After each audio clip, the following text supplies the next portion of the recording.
Hello and welcome. This is an extra video meant to motivate the visual intuition and behind surface and flux integrals, as well as just, I hope, give you a good idea of how they work.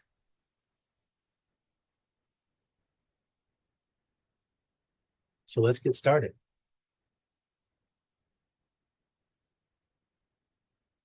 I think the right place to start is with regular integrals, since we're doing a two-dimensional analog of these regular integrals. So what I'd like to do is just go through the evolution of integration, especially as we cover path and line integrals, because you'll see that the surface and flux integrals are really, really nice analog of that. So starting with regular integrals, right? Just remembering what defines these integrals. They are Riemann sums, they're limits of Riemann sums, and each Riemann sum approximates the area under a curve. The total area is the sum of the area of the rectangles, and we have the width and then the height of a sample point inside that rectangle, given by a height at the function for that sample point, right? So the idea is that the integral is approximated by our Riemann sums, and then as n approaches infinity, we get perfect accuracy. Not right. Accuracy. There we go. We get perfect accuracy as n approaches infinity. So I'm going to have relatively big sums here, so they're easy to see. But I'm going to have big sums so that they're easy to see, but imagine them going smaller. And in fact, I built in something a bit dynamic for you. So this is just a PDF, but if I go over to the page here, so is that looking good? Yeah, that's looking good. Okay, so here I actually have the GeoGebra file embedded inside the page. And what we have is is a dynamic Riemann sum. So here we have a function, f of x, and we've got a range from -10 to 10. A is -10 and B is 10 in this case. And you can really pick any sample point you like.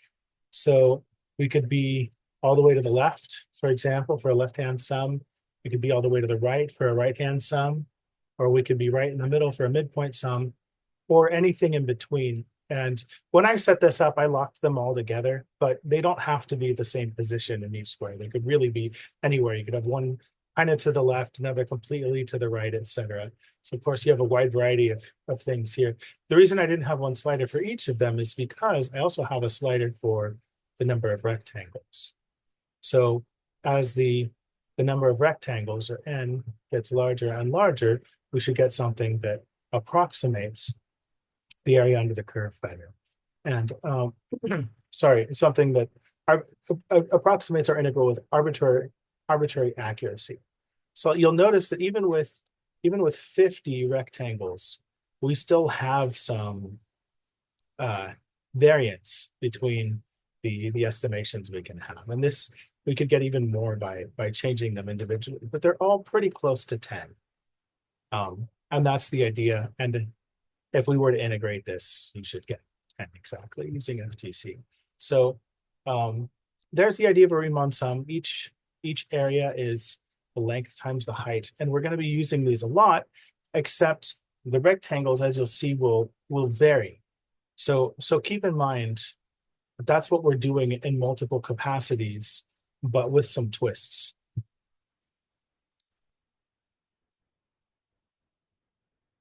All right, so going back to our PDF here. Right, what happens when we parameterize our integrals? Well, we usually just parameterize line integrals, but let's start with a basic example that we know well so that we can compare apples to apples here. So in the previous case, we just parameterized with x. We had something like t equals x, right? Our parameter was x, and that's what we used to move through space. But you've seen with path integrals and line integrals that we don't use x. We have a curve going through the xy plane, say. So we need a parameter that isn't locked to x or y necessarily. It really just tells us this kind of flexible way, both in direction and speed, to express a curve going through space. But if we just imagined parameterizing x in terms of t, we could take a non-standard parameterization, like making x equal to 5t. So now, as our t values increase at through time, x values are going to increase at 5 times the rate. We'd have this constant speed of 5. So what happens if we just integrate? Let's say we integrate f of x of t dt, and we have the right starting point and ending point. So f of a should be -10, and f of b, sorry, not f of a, x of a should be -10, and x of b should be 10, right? So that's why we need the parameters of 2, actually, for t, -2 and 2, rather. So let's take a look at our integral here.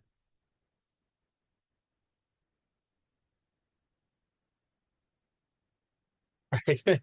We should get some estimations around 2. Well, let me dive into the diagram so you can see, or pull up the diagram so you can see what's going on a little better. All right, so getting out of our last integral and zooming in here. All right, we still have, a dynamic set of sums here that we can increase. Right, and what we get is things that are very close to 2. Again, I want to be careful because I'm not giving the full range of every Riemann sum that we could have here, but the idea is that no matter what midpoint, no matter which sample points you pick, uniform or not, as n gets arbitrarily large, we're going to get values very, very close to the limit. But just from inspection, you can see that the limit here is approximately 2. Well, it's because of symmetry, it's actually exactly 2 here. But if we move it around a little bit, right, we're going to get values that approximate 2. That is not 10. We have the wrong integral. So there should be a double question mark in your mind here. All right. So switching back.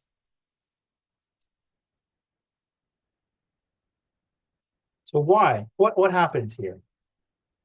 Right? And this is really important because it's integral to how we set up our integral. Pun not intended, but it's integral to how we set up our integral. This right here is wrong. This does not express the area. What this gives us is an integral of 2, which is not the right answer. So the lesson 1 is we have to be careful when we're parameterizing. And lesson 2 is how we fix them. All right, so here's the solution.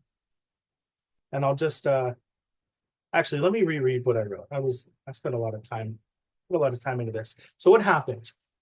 The sum rectangles were computed too small because the faster speed than 1 was meant we spent less time. Oh, that was a finger in each interval. We aren't measuring time taken for the horizontal part of our sums. We're measuring the distance traveled. So an integral like this with stuff dt, this is measuring time intervals. Right? This is measuring lengths in time, not lengths in space. Right? And so what we do to correct for this is actually the same thing you do when you're substituting an integral by substitution. If you have some integral and you have a dx or something like that, right? You want to change out your variables for something like I did w substitution. I guess u is more popular for you younger generation. But we have something like du dx and then dx. And the idea is that these things just kind of cancel. right? And that's what it looks like in substitution, right? But excuse me, more than just canceling, we can see from the sums why this is true. Which is if we look at let's look at these Riemann sum approximations and look at this chain rule trick versus something else. So let me take a moment to look at this and then re-articulate it, because one is there we go. Okay, so here is our kind of chain rule trick, if you will. But it's not quite that. This is actually the chain rule part. So these changes in T are the wrong changes. We want the changes in X. And the idea is that by multiplying by the ratio, I guess the slope of the secant line in this case, but the change in X divided by the change in T, that would cancel with the change in T.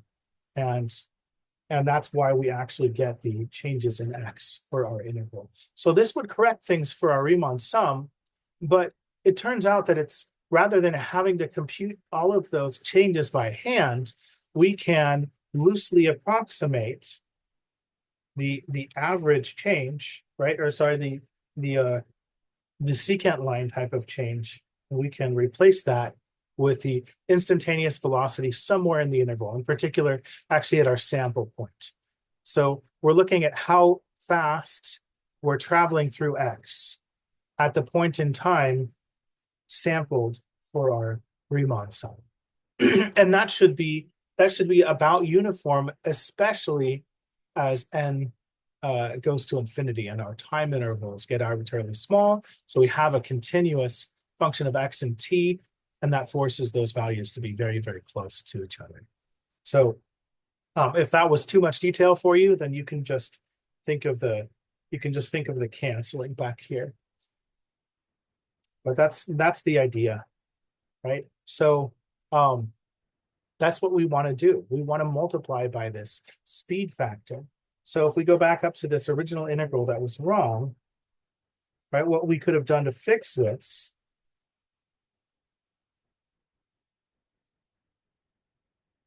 is we can add that little speed factor in, right? And if we add in the speed factor, oh no, my computer's getting slow. If we add in the speed factor, what we get is dx dt, right, or x prime of t, right? And that would have been also 5. As in this case, it was a constant speed parameterization. So this would have been 5, and that 2 would have become a 10, and we would have been all set. So that's the idea for working with parameters. So now let's look at path integrals. And oh, I said contour integral. Oh no, I do that a lot. Path. I should say path integral, not contour integral. Path integrals are computed in exactly this way. For Riemann sums, we have this extra factor, right, of the speed, right? So sped of the speed. And this is measuring, we have the height of our function at a given point, and then we're multiplying it by this product here. And this product is meant to approximate in the Riemann sum. This approximates distance traveled for each time window. So this was the accumulation of arc length, or how quickly arc length is accumulating. And that way, by parameterizing too fast, you aren't messing up your integral. So you could just integrate normally over t, but that would be integrating over time, and you'd need something like an arc length parameterization in order to make that work.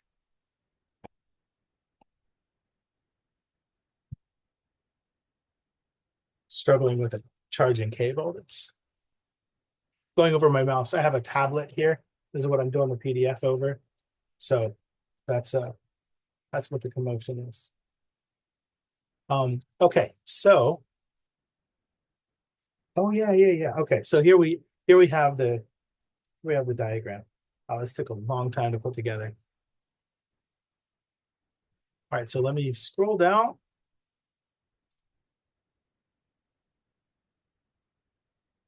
And open this up. So here we have a curve going through space. It's a spiral, exponential spiral. And the idea here is that we want to integrate some function along that curve. And I'll show you the function we're going to integrate over. It's a surface. And see, that's the curve. Here's the surface. We're going to integrate over this like somewhat mountainous terrain here, right? So how do we integrate these heights along that integral? Well, first thing I want to do is I want to lift the curve up onto the graph.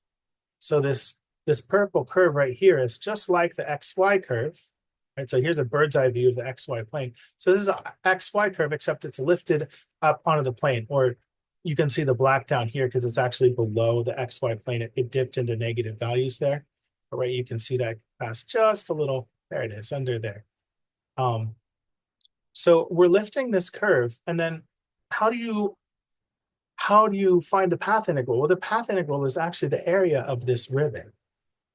And so, but how do we approximate that? Let me move these controls so I can see everything.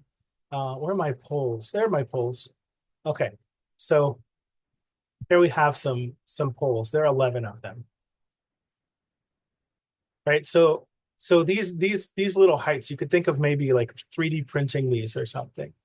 And as n increases, let's say to 1,000, right, we get kind of like this nice little wireframe there. And that's what we want to integrate. So these little poles are connecting the curve in the plane up to the curve on the curve lifted to the surface, or in this case down here, you know, the curve lowering to the surface. And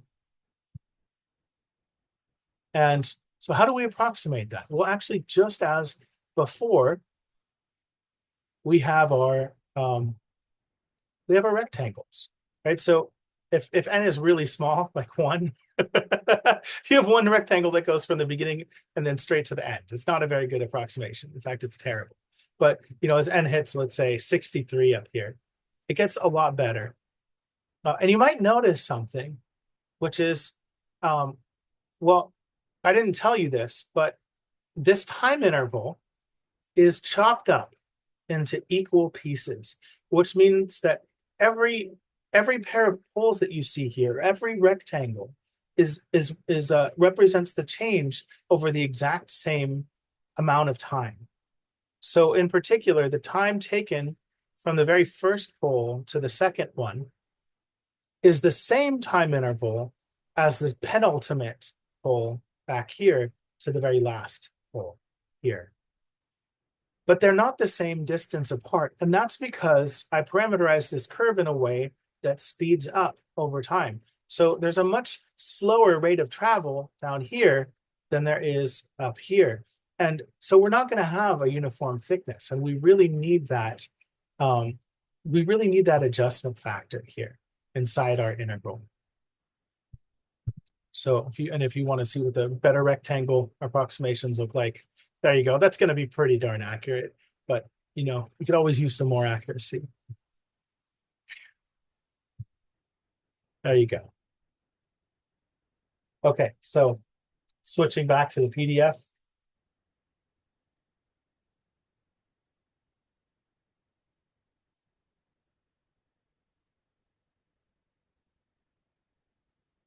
Right, switching back to the PDF, right? This is why we needed that.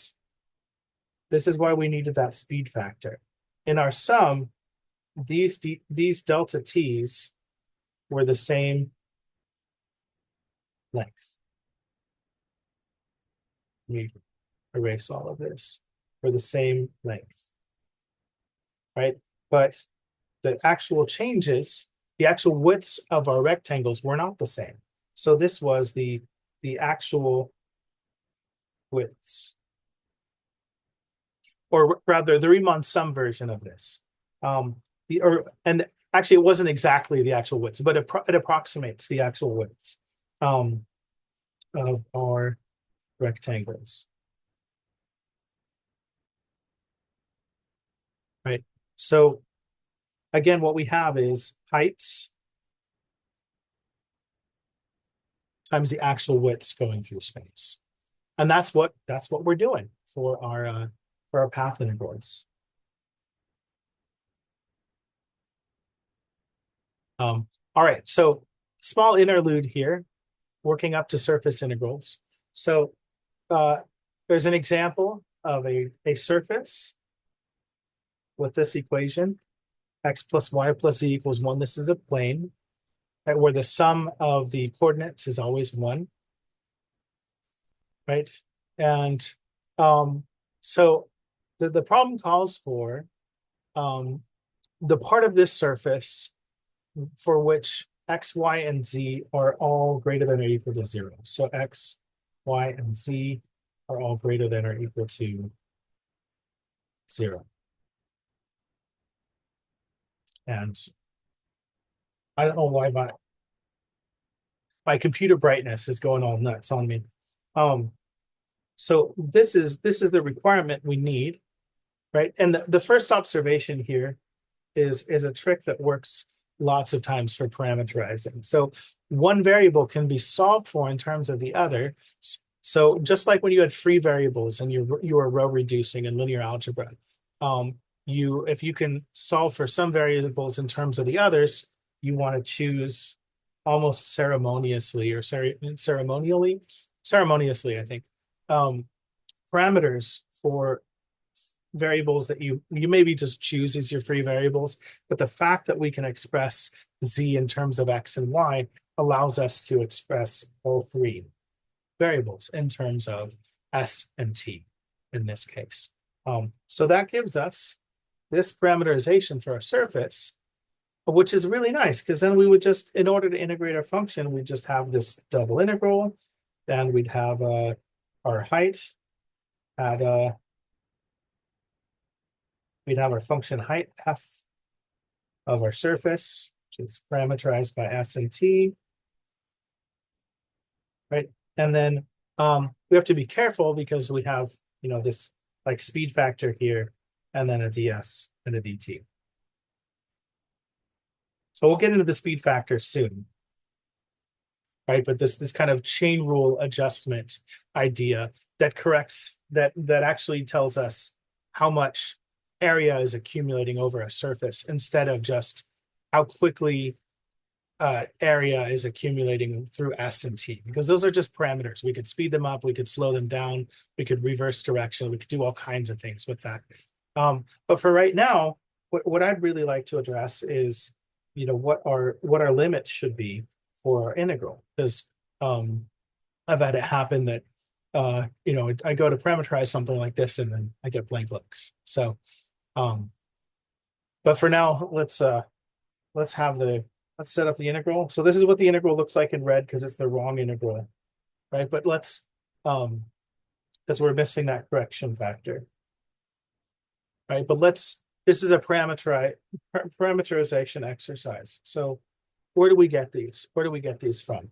Well, let me switch over and show that.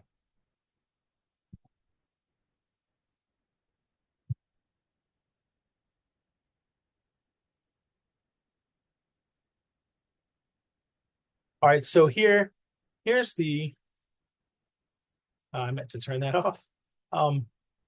Here's the surface we want to parameterize. And in fact, this is it right here, the turquoise surface. And to represent the parameters, I've used sliders here. So I decided to put t on the outside, and I know that t, let's get a bird's eye view here. There we go. So I know that t can take on values between 0 and 1. So this is y is t, remember?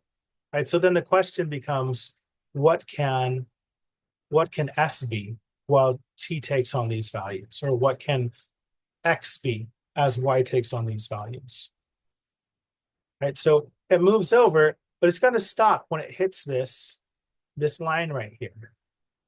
Right. What is this line representing? It's actually representing where it would leave the plane. But we really just need to worry about the where it needs to stop here. Right. So what I've done is I put a locus here. So when I move this point around, what we can do is represent the values. So for each height here, each potential height, x can span everything. And the idea is it just fills in the triangle for this parameterization.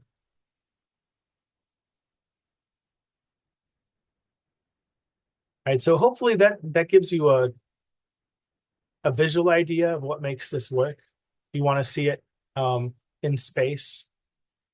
Now this is what it looks like. This is how we're spanning our area in question. So there we go. There we go. We just cover those parameters. Our x and y coordinates are enough to determine everything we need.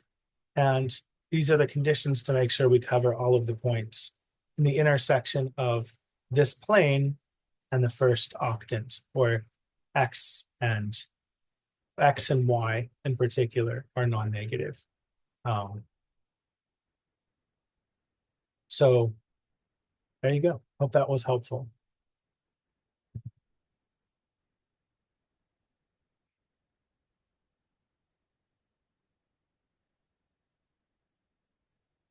All right, so there's the setup.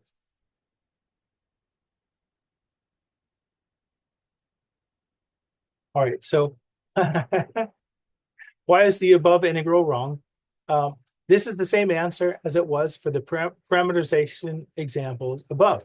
The rate the area is accumulating through space is not the same as the rate at which area is accumulating through the time parameters s and t. And I've got a diagram just below this to show you how that is, or the difference here. So to see this, we turn to the plane we last parameterized and compare the change in x and change in y, which is, by the way, this is a really nice example because the changes in s and t and these kind of time parameters is exactly the same as the changes in the x and y coordinates because we parameterized x to be s and we've parameterized y to be t. So what we can do in this special case is look at the change projected onto the XY plane, because that actually tells us the change in our parameters. So let me switch over again to compare. I should have stopped screen share. There we go.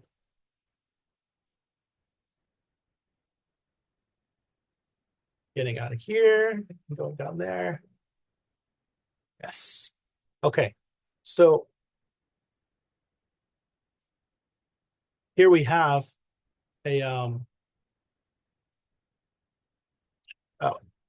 that might be hard to read. Sorry.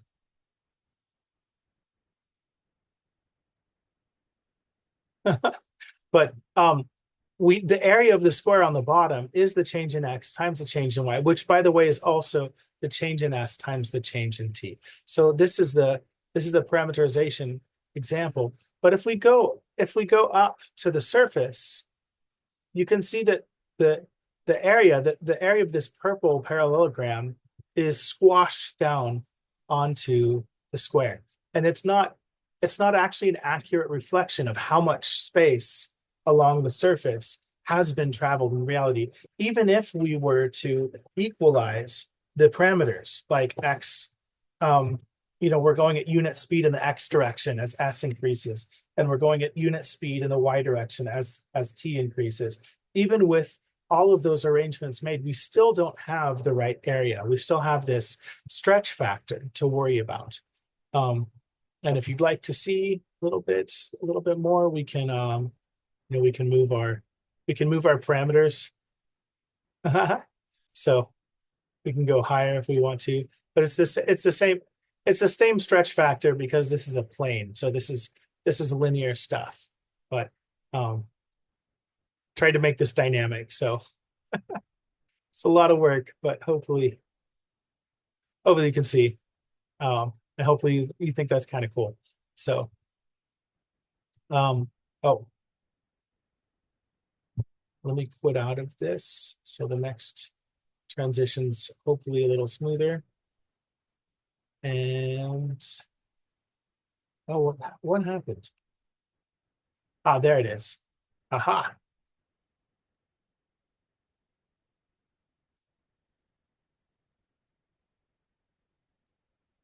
All right, so the conclusion here. Oh, I'm on the wrong screen. There we go. The conclusion here, right, was that we need to find a proper way to compute that surface area. And it is not the area of the rectangle on the bottom, it's actually the cross product, at least the absolute value, or the magnitude, rather, of the cross product. And if you remember, what the cross product does, of like, say V1 and V2, if I were to take a cross product of these two, right, this represents,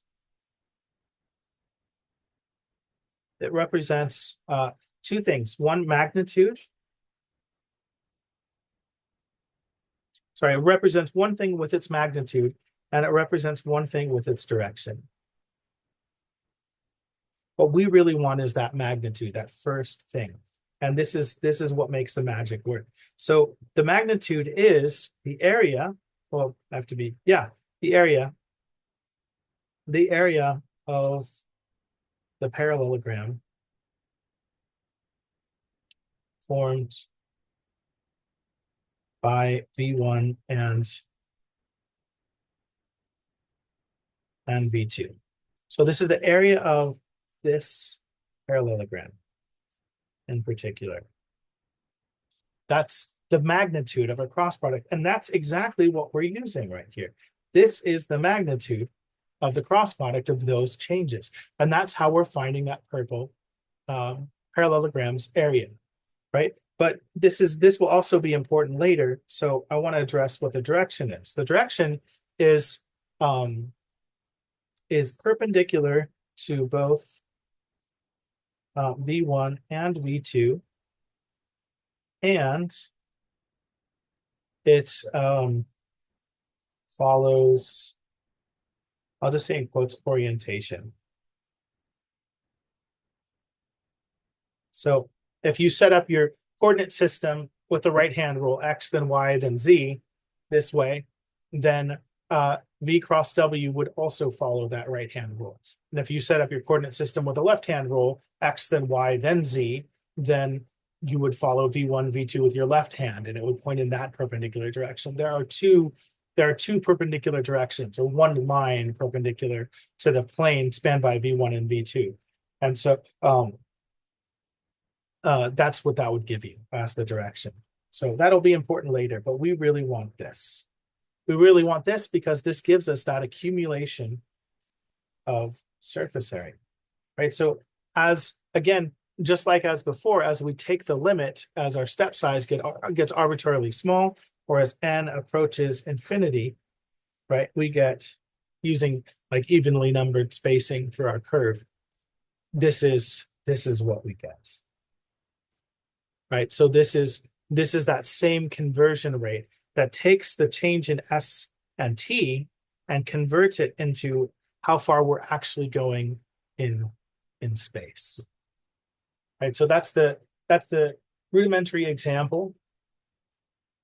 I hope that was helpful. And now to talk about surface integrals properly. So let's compute that cross product. So you set up the surface integral. We have both our function height, Actually, it is a height. And then also this cross product to our surface area accumulation conversion factor. It's a lot like a Jacobian, because in 2D the Jacobian is the area of the determinant, especially if you take the absolute value for a for surface for a path integral. Right, and in this case we have our parameterizations; those are taken care of, right? And then we take the cross product of our unit speed vectors, right? So why is this 1, 0, -1? Well, because x is s, so that as s moves but t doesn't, that's unit speed, right? And then z, if you remember, z was 1 minus x minus y, which is 1 minus s minus t. So that also has a derivative of -1 in the s direction. It also has a derivative of -1 in the t direction. So these are our speed vectors, both in the s direction first and then the t direction second. You can compute the cross product. It's pretty easy. Just put your I, j, k there. 1, 0, -1, 0, 1, -1, right? And we got a couple of zeros that make this integral pretty easy, right? So for the I direction, we have this one there. For the j direction, we have negative this one, which is also a 1. And then for the k direction, we have these two. That's a really messy drawing, but there you go. So there's our cross product. It's all ones, and that has a magnitude of the square root of 3. 1 squared plus 1 squared plus 1 squared. So what that tells us, going back up to this picture, was that this rectangle up here was always the square root of 3 times bigger than this rectangle down here. That's a stretch factor. By moving upward diagonally or unprojecting, the area is now a square root of 3 times bigger. And in general, that's going to be more dynamic. That speed is probably going to change. But in our case, it was this constant square root of 3. All right, then we have an example for a surface integral computation. So let's use the same surface as before, same region and everything. And now f of x, y, z, we're actually going to use a function. So we can compute a surface integral over that surface, over that region for a particular function. So here we have 6xy. This is our function. So we're going to integrate this over our surface. So at a point st in our time parameters, right, this is going to be our location. Sorry, our location is going to be s comma t comma 1 minus s minus t. Right, those are going to be our x, y, z coordinates. So if we put that into the function, we get 6st. And then we've got that root 3 conversion factor, which is constant, so it can come out to the front. And I'm also going to pull out the 3 from that 6. So I've got 3 root 3, and I'm going to leave the 2 from the 6. The reason I want to leave that 2 in there is because 2s is the antiderivative of s squared. So I'm avoiding having to deal with a 1/2. You could not do that. You could have a 1/2 in there and a 6 outside. You integrate how you want to, but I'm going to integrate how I want to, and this is easier. So this is the way I'm going to do it. So so we have an antiderivative of s squared, and the limits of our integral were 0 to 1 minus t. When s is 0, I get 0. So I'm just going to plug in the 1 minus t part. So I get 1 minus t squared times that t. And this is what's left inside of my outside integral. And then, let's see, I want to expand this. So this is 3 polynomial terms. The t part's easy. So if I were to square 1 minus t, which is the same thing as squaring t minus 1, what I'm going to get is this a sign error? Did I make a sign error here? I did, didn't I? Where's the negative sign? Oh no. Okay, well, oh well. Yeah, these are all wrong. These are all the wrong sign. So what happens when you're trying to solve integrals by writing writing HTML code in MathJax? Um, oh well, so yeah, all of these are switched. And at least it came out to the right. It came out to the right thing. My sign errors canceled each other out. I knew it had to be positive, so I didn't ended up paying. I did not end up paying for that anyway. I knew the X and Y coordinates were always positive, and so was the height. So I knew this had to be the positive version. But anyway, um, where was I? 1 minus t squared is t squared minus 2t plus 1, right? And then if you multiply that by a t, you should get t cubed minus 2t squared plus t. And then you just integrate each of those using the power rule. And so you divide by 4, divide by 3, divide by 2. And this is the polynomial you get. And then finally, we have these terms. When we plug in 1, they're all 0 when you plug in 0. And we end up with 1/12, which is 3/4 minus 2/3. So yeah, actually used minutes in an hour for that, right? 3/4 is 45 minutes, 2/3 is 40 minutes. So 5 minutes out of an hour is exactly 1/12. So there you go. There is our surface integral. Whoa, that is some funny formatting. One more surface visualization. I'm gonna, what was this? This is some messed up formatting. Well, let me switch over to the page view here. Wow, that is, I don't know what happened here. So see, yeah, this is rendering just fine inside my browser. But oh well, print to PDF has problems, I guess. So below is a surface parameterized by S and T.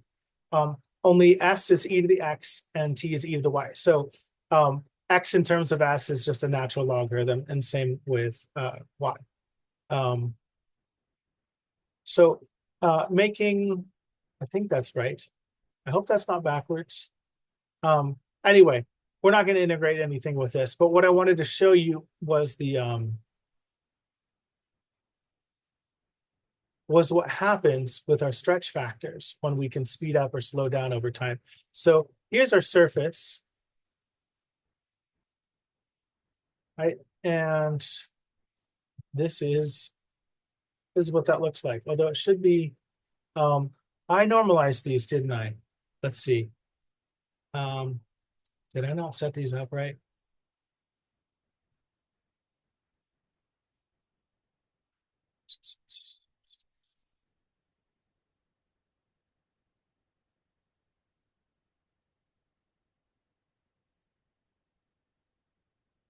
Oh, I think the issue is that I'm zoomed in too much. Okay. No, no. Um, oh, well, I'm in the middle of recording, and I thought the way I set this up was that um, these vectors grow and shrink over time. So maybe you can just imagine that and imagine nothing went wrong here. Let's have kids yelling at each other behind the door. You can't hear, but I can. It's, as a parent, it's super distracting. So I'm going to just admit defeat there and move on to the next topic. So, maybe just actually give me 1 second. Okay, so again, imagine our rectangles got bigger or smaller depending on your location, because the parameters, because the speed at which you're traveling along the XY plane changes based on your location. All right, so let's do a couple practice problems together, because sometimes people will say, hey, that's a lot of theory, but I don't know how to set problems up or solve them. Okay, so let's see. Where, Okay, yeah, here we go. So here's a new problem. So here's our function. The function value is based entirely on the height. In fact, it is the height at each point. Just to make that nice and easy. By the way, if memory serves, this doesn't come out very cleanly. Yeah, this is still kind of ugly, but with surface integrals and flux integrals, you have to, just like arc length, you have to really cherry pick the problems or use numerical methods, because a lot of the integrals just are just nasty if you're not super careful with how you pick things. So even a very innocent looking example like this still has some kind of not fun parts to it. All right, so this is our implicit function for our surface, right? So what could we do to parameterize this? Well, we can let x equal s, because it's just a free variable. There's no requirements on it. And now z could also be free. We could let z be t, because there's no requirements on z. I guess you could solve this equation for z, but then you'd have you'd have to worry about like um, a square root there and like changing values, positive versus negative z values. So that's a pain. It's a lot better to just let y be this expression in terms of technically x and z, but really just z. So 1 minus t squared. So that's what we're going to use for our parameterization. And you can see that right here. Here's our surface parameterized. I say a vector just because it's a point, right? It's 3 coordinates for a point. So here is the standard formula for a line integral, right? Where did I get the 0 to 7 from? I got that from the bounds of the interval, right? Oh, this should have been a z. Sorry, typo. That should have been a z. So z is between 0 and 7. You know what? Let me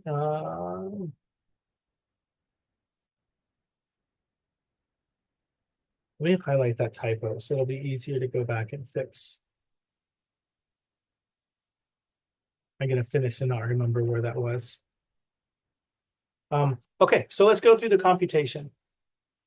Right, so the function height was just the parameter t, because that was z, right? F was z at every point, which is our parameter t. And then our velocity vectors, they were 1, because this was just s, and then 0 and 0, right? There was no movement of y and z in terms of s, but there is for t. So for t, we get 0 in the t direction, and then negative 2t, and then 1. And that's exactly what we have here. So these are our velocity vectors. They're really more like partials. So this is the s direction, this is the t direction. Right? If we calculate that cross product, we also get something that isn't that bad, because our middle column only has this 1 in it. Right? So this is just both of those things. Is that right? Oh, no, we get a couple things, right? Well, we get a, yeah, the is the k, the j and the k components.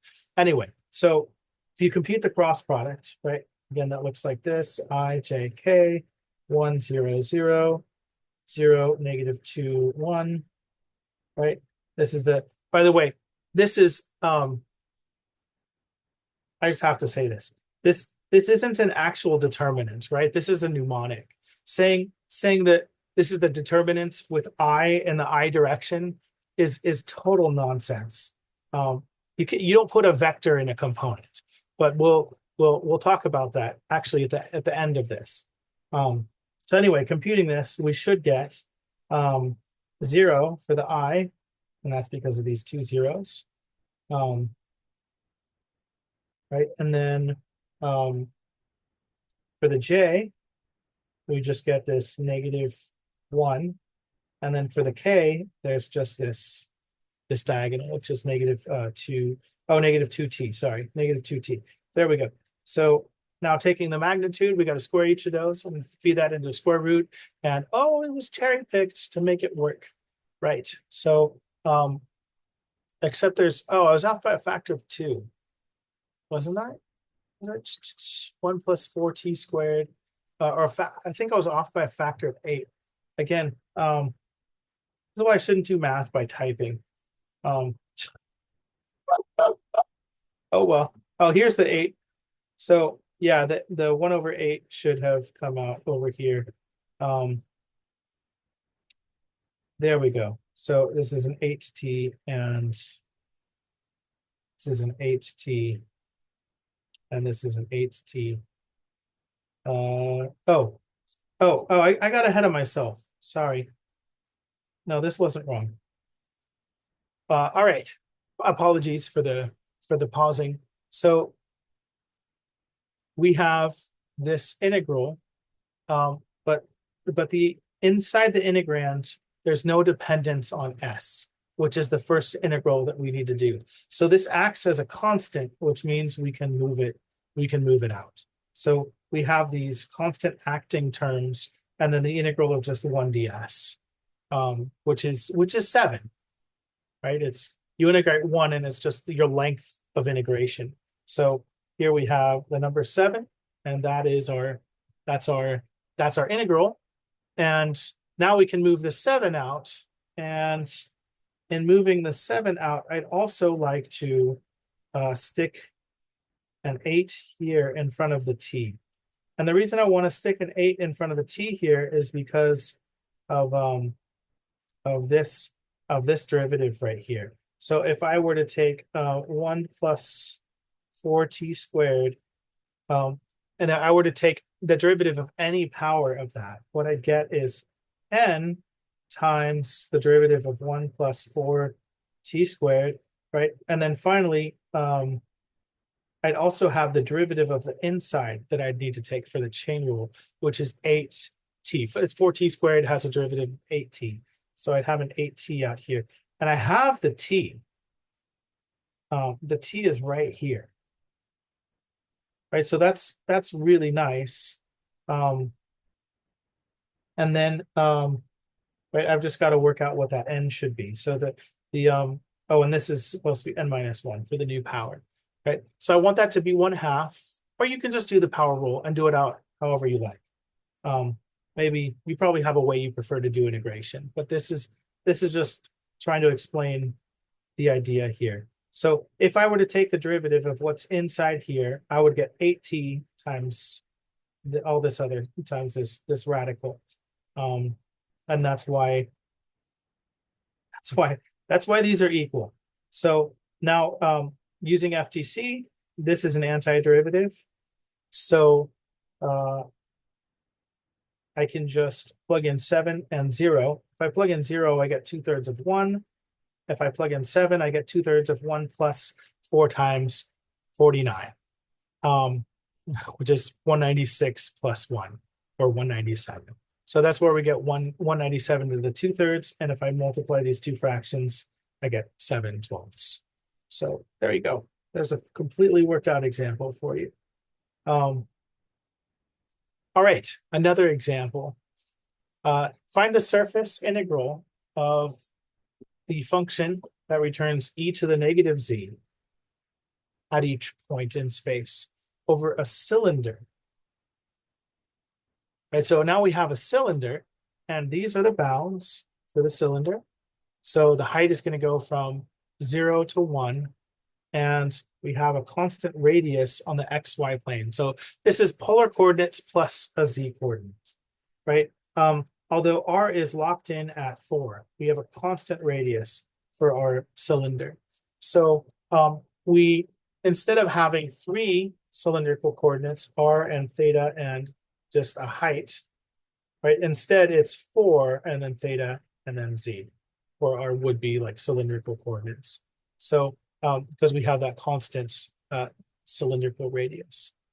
So now parameterizing x, y, and z, x and y, as hopefully you remember from polar coordinates, they are the radius times the cosine of theta and the radius times the sine of theta, respectively. And then for the height, we just have z. So now we've parameterized everything in terms of theta and z for our surface. And that's a nice way to parameterize this. So now how do we set up the integral? So we would set up an integral, and it would be a double integral and we do d theta, and we do dz, and we'd have our function at each point. And then we have this stretch factor that we need, or we'd like find a cross product, if you will. Actually, that's it. That's the only other part, right? So this is we need to find our stretch factor here. And there are two ways to do this. We can just compute it, right? But I thought it would be fun to talk about this a little bit. So what is the Jacobian for polar coordinates? The Jacobian for polar coordinates is r. And the reason the Jacobian for polar coordinates is r is because if we're going from x and y changes, movement in the xy plane, in fact, a unit change in x and y, what does that translate to? How does a change in r and theta, a unit change in each, translate into a change in r and a change in theta? Well, the radius and theta, those do change perpendicular to each other, but the and r will increase the same speed as x and y, but theta does not. Moving by even a small theta very far away from the origin will give you a huge distance covered. If you ever imagine like a bunch of people rotating, like all holding hands and they all rotate, the people on the edges are moving really, really, really quickly, like ridiculously fast. And the person in the middle is like, well, I'm fine. That's exactly why we have this Jacobian of r here. The further away you are from the fulcrum or the center of motion, the faster you're actually going to travel through space. And this is what gives us that stretch factor. So I try to articulate that here, but because our radius is 4, right, that's actually going to give us our conversion factor for our movement in theta. And then our movement in z is also, in 3D, our movement in z is perpendicular to our movement in theta. So we can do that and then solve. There's the steps. This has already taken long enough, so I don't want to go through every step in detail, but that looks like a pretty easy double integral to solve. Right? And then the regular way is you take the cross product. So we'll first compute the theta partial, right? And that looks like this. X and y both change with theta, but z doesn't. So we got 0 in that component, right? And then for the z part, x and y don't change as z changes, only z. And of course, it changes at a rate of 1. So if we take a cross product of those two things, this is the vector we end up getting. And sine squared plus cosine squared is 1. So we get a magnitude of 4 for that vector. And then we get exactly the same integral. So if you have enough geometric insight and intuition, you can just skip right to that part, which I thought was really nice. But you don't have to. You're not going to be penalized for not having that 3D insight or whatever. You can also just go through the motions and compute it if you like. Okay, so now time to cover the very last topic, which is flux integrals. I hope this has helped you gain some intuition for surface integrals. I hope these examples were helpful. This took multiple days to put together the diagrams and everything. So yeah, hope it was worth it.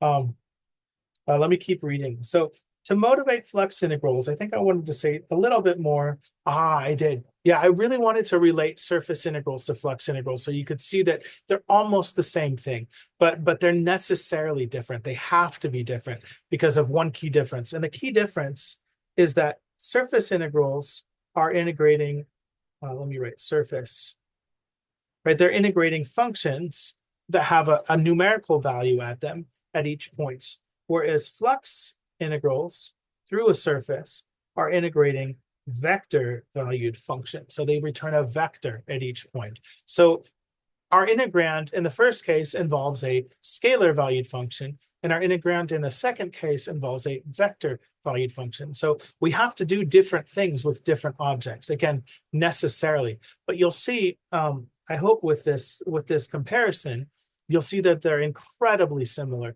And in some cases, they're essentially identical. So here is an example, because I'd like to visualize surface integrals for you in a certain way. And I'll just read because I don't remember exactly what I said here.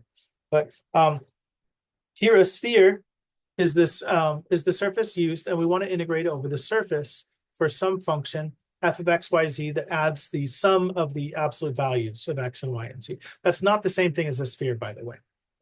That's the sum of each of the coordinates, but they're positive versions of taken. So the numerical length, which is not uniform over the sphere, is represented physically with a pole sticking straight out of the surface at that point. The surface integral can then be estimated by Riemann sums. So let me show you the poles. This was this one was time consuming. All right, so let me get out of this last diagram and skip past the work. There we go. All right, so let's turn on the poles. Those are the poles. There we go. So here are the poles. So at each point, we get a height coming straight out of the surface. And I was careful to express the height of the function. The formula here for this segment. Oh, B. Actually, this was a little harder to see. Let's go up to the BI. Yeah, this was a bit intricate, and I think I scaled it down by a factor of 2. But what I wanted to do was I wanted to jut out orthogonally to the surface by exactly the distance given by F up here. And then I scaled it down by 2 because it didn't scale very well. But so here's it kind of looks like a porcupine, but that's how we want to think about this for a surface integral. In fact, to think about the how far we're going out, I actually plotted this surface. You can see that here. So taking away the poles a little bit, right? So it's the gap between these surfaces going straight out from the sphere until you were to touch the surface. And that's what these poles are meant to represent here. So as n gets larger, let's go up to like 50. Right, we have almost like a wireframe of the surface, which is pretty cool. So again, here's our surface parameterized by theta and phi, and then our function at each point. So now I'd like to show you, what does that look like as a Riemann sum? Well, it's actually volumes of these various. It's not really a very good one. There we go. It's a better one. So the Riemann sum should look like these volumes here, right? And this is again thinking about times changes in space. So as the theta parameter moves and the theta and the phi parameter moves, we're measuring that distance for a Riemann sum, not the changes in theta and phi. But we would measure those dimensions times the height of the function, imagining that we're jutting straight out orthogonally to the surface. And as we, please don't crash, computer, as we get much bigger values of that. Oh no, now we're recording. Now I'm recording and on Zoom and rendering all this, and my computer's not happy. But anyway, there you go. That's what we're trying to capture with this surface integral. And so there you go. And oh, you know what? Actually, I think I can stay here for a little bit because I don't think I need to mark anything. So minimizing that, right? So what do these look like with everything we've talked about put together at the same time? Well, here we have the height of the surface parameterized, and then we actually have the velocity vector for both the change in for both theta and phi, both of these partial velocity vectors, if you will, right? And they're unsurprisingly, they're orthogonal to each other. But as you move around the surface, right, you can see that height varies. As you go close to the North Pole, that height gets much, much smaller. It kind of disappears. Um, but yeah, in fact, it is. Is that right? There might have been a bug with how I plotted this, but it was already too time consuming to put all this together. So I'm not going to go in and fix that. Anyway, so this is these are what are actually generating the sums, because we want to add over changes in theta and phi, not changes in whatever our temporary distance variables are. We can't use x and y anymore. So what does this look like? All right, well, here's our parallelogram. And there we go. And so here are three edges of it, of the parallelogram. I didn't want to try to enclose it because that would be too hard to see. But I said parallelogram, this box, actually. So the area of this box is our integrand, right? The area of the green rectangle on the bottom, more generally a parallelogram, but our velocity vectors are orthogonal. So this is actually a rectangle on the base. And we could actually just multiply their magnitudes together, but normally we'd have to take a cross product to recover the area on the bottom here, right? And then we multiply by the height, which is f at x, y, z, right? F at that point. And this is actually the area. The integrand in our surface integral is the volume, excuse me, of this box. So that's what I wanted to show with the next figure, right? And this gives us the dimensions in purple here for a surface integral. The cross product gives us the parallelogram area, or in this case, actually the rectangle area, and then the function height gives us the height. And in case you have a question about sign, if the height is negative, then of course we would say this is like negative volume instead of positive volume. But the parallelogram area should always be positive, because we're just trying to measure how quickly area is accumulating over our surface with that figure. All right, and now finally, flux integrals.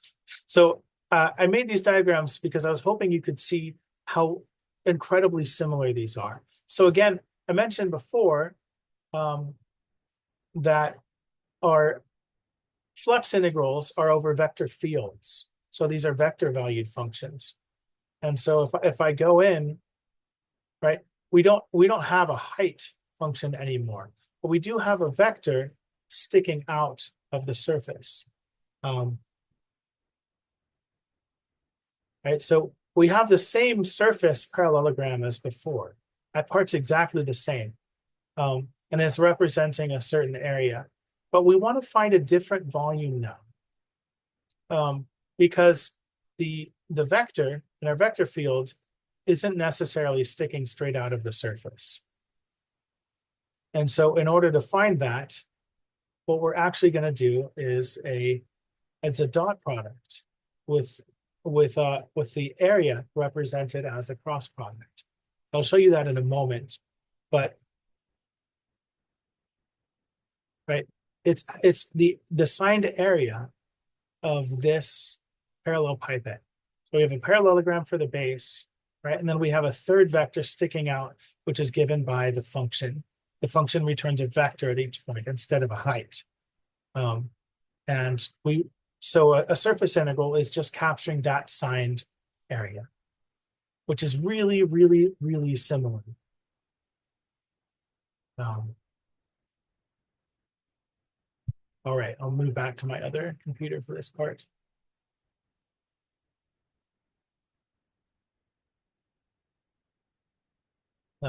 Okay, so all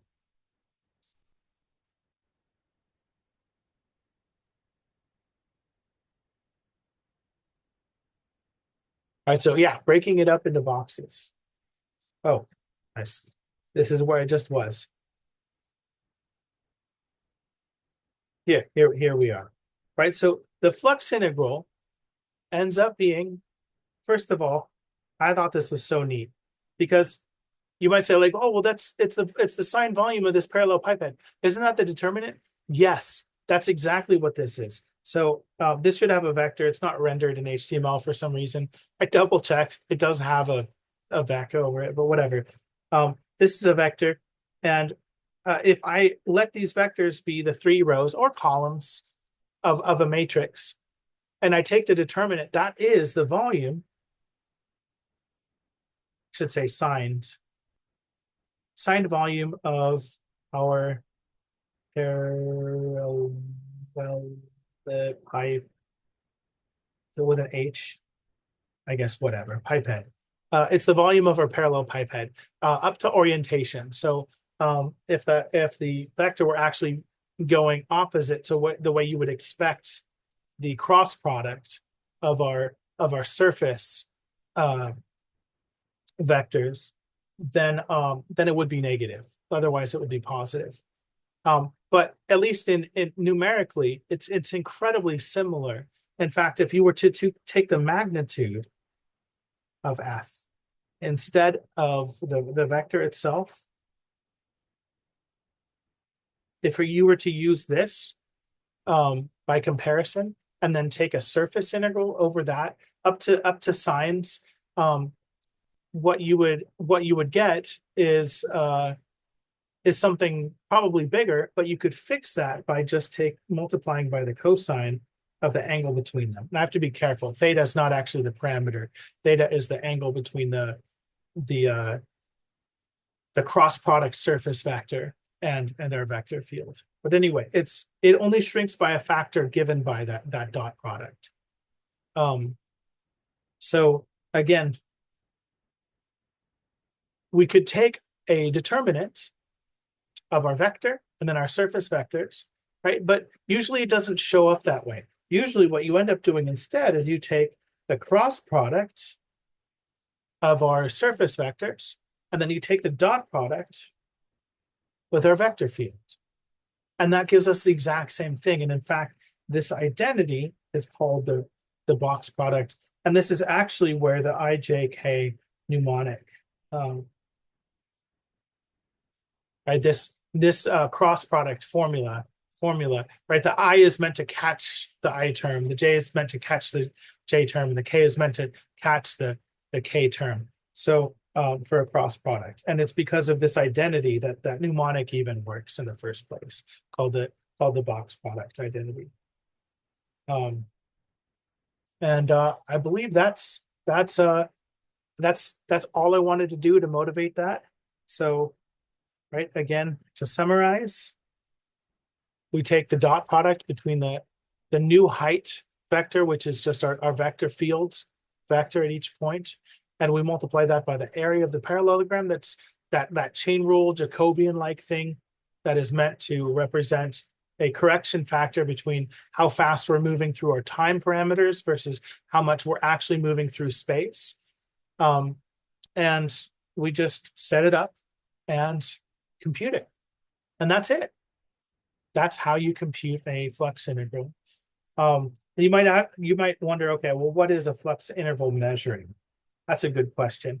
Well, it's really meant, if you have some kind of vector field and you want to know some kind of flow, well, actually it's called a flux, of some vector field over a surface, but only to the degree at which it's going straight through the surface. This is exactly what that does. Instead of adding up a bunch of numerical values, you're adding up, I guess you're still adding up a bunch of numerical values, but you're only adding up the numerical values that tell you how much of your vector is actually perpendicular to the surface. So if it's perfectly perpendicular, then its magnitude gets multiplied.